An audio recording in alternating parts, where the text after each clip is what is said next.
اللہ تعالیٰ نے بنی اسرائیل پر 40 سال کی سزا کیوں مسلط کی؟ کیا کبھی پوری قوم کو ایک ہی لمحے میں فیصلہ سنایا جا سکتا ہے؟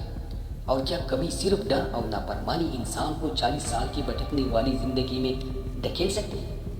صحرائی سینا کی تپتی ہوئی ریت، جلتا ہوا سورج، اور ایک قوم جو آزادی پا چکی تھی مگر آزمائش میں ہار گئی۔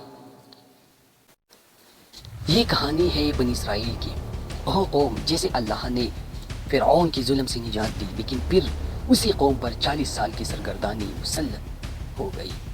بنی اسرائیل حضرت یعقوب علیہ السلام کی اولاد، صدیوں تک مصر میں غلامی کی زندگی، فرعون کا ظلم، بچوں کا قتل، عورتوں کی بے حرمتی۔ پھر اللہ نے موسیٰ علیہ السلام کو بھیجا، لیکن فرعون نے تکبر کیا۔ پھر تاریخی لمحہ آیا، سمندر پھٹ گیا، بنی اسرائیل پار ہو گیا اور فرعون اپنی لشکر سمیت غرق ہو گیا۔ آزادی مل گئی، لیکن آزادی کی بعد اصل امتحان شروع ہوا۔ اللہ تعالیٰ نے بنی اسرائیل کو ایک مقدس سرزمین کی طرف جانے کا حکم دیا۔ اے میرے قوم، اس مقدس زمین میں داخل ہو جاؤ، جیسے اللہ نے تمہارے لیے لکھ دیا ہے، اور پیچھے نہ ہٹو ورنہ نقصان اٹھاؤ گے۔ یہ وہ زمین تھی جسے بعد میں بیت المقدس کہا گیا، مگر وہاں طاقتور لوگ آباد تھے۔ قوم نے زمین دیکھی، دشمنوں کی طاقت دیکھی اور ان کی دل کانپ گئی۔ قوم نے کہا، موسیٰ، اے موسیٰ، وہاں تو بڑے جابر لوگ ہیں، ہم بزرگ اور یہ عورتیں ہرگز وہاں داخل نہیں ہوں گے جب تک وہاں سے یہ نکل نہ جائے۔ یہ وہ لمحہ تھا جب ایمان اور خوف آمنے سامنے کھڑے تھے۔ دو مومن آدمی نے، جیسے کہ سورۃ المائدہ میں ذکر ہے، قوم کو سمجھایا، دروازے سے داخل ہو جاؤ، اگر تم داخل ہو گئے تو یقیناً غالب آؤ گے۔ لیکن اکثریت نے انکار کر دیا اور حق کا آواز دب گیا۔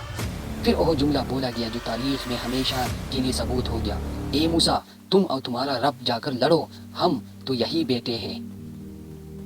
یہ صرف نافرمانی نہیں تھی، یہ اللہ پر عدم اعتماد تھا، یہ کمزوری تھی، یہ ناشکری تھی۔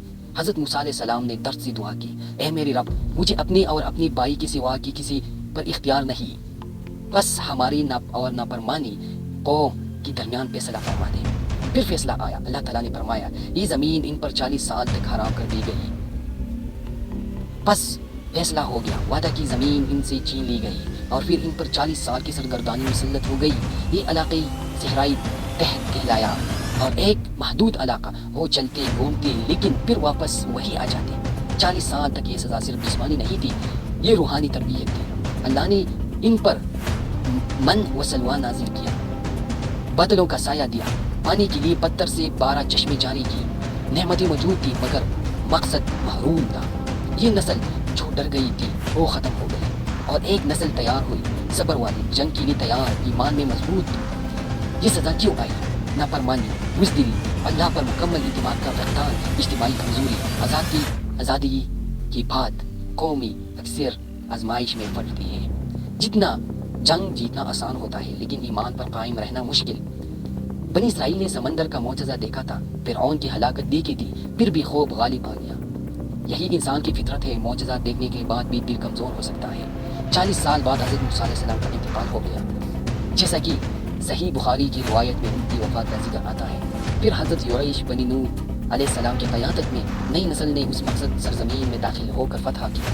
یہ تاریخ کا نیا باب تھا، سزا ختم ہو گئی کیونکہ قوم بدل چکی تھی۔ ایک قوم جو غلامی سے نکلی، سمندر پار کیا، فرعون کو ڈوبتے ہوئے دیکھا، لیکن صرف ایک جملہ، ایک انکار، ایک خوف، اور 40 سال کی بھٹکنے والی زندگی۔